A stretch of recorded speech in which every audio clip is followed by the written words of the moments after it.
Well, how's this for a scary thought? Waking up during surgery. It happens to as many as 1 in 500 patients, according to data from studies across the globe. But now further data suggests that most of those people who wake up don't think it's a very big deal.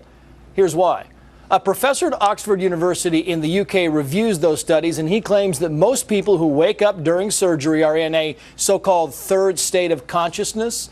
He says they're somewhat aware of the conversations going on around them while under anesthesia, but they may not be able to feel the knife on their skin, and that they still don't feel pain from that. The professor says that could be why only 1 in 15,000 people who wake up under the knife actually bother to tell their doctors about it.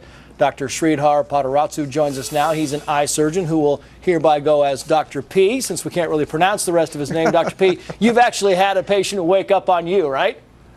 I have had a patient wake up on me on a few times, and it's an interesting experience, of course, because as a surgeon, the last thing that you want is for somebody to be moving under the microscope to cause any untoward complications or start coughing, right, or any of that.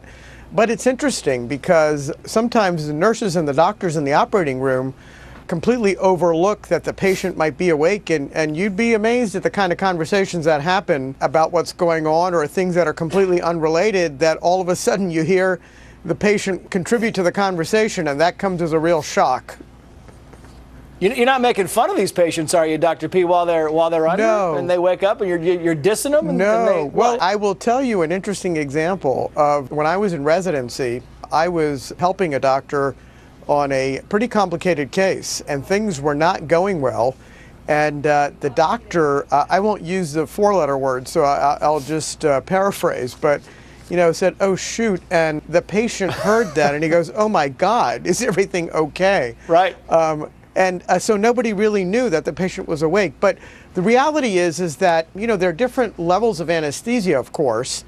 People can sometimes metabolize the medication much faster, some can, and it's always a fine balance between getting rid of the sensation versus getting rid of the pain. And part of the problem is when you use muscle relaxants and you paralyze some of the muscles, they can't really react, but they're still feeling the pain. So it's very hard to know. Yeah, and that's what would freak me out is, not so much worrying about the pain and maybe the knife cut and so forth. What freaks me out the most is waking up and being so sedated that you just can't move and having that breathing tube down your throat and not really knowing about it. I mean, for a guy who's claustrophobic, that would be awful.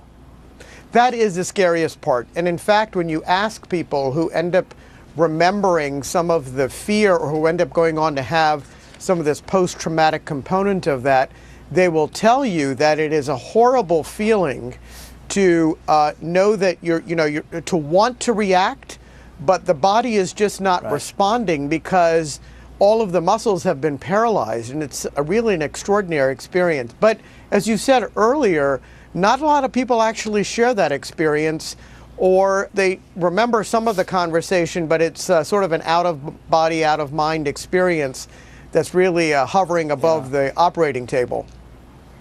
Little subconscious trauma, Dr. Sreedhar Potarazu. Dr. P, good to see you, sir. Thank you.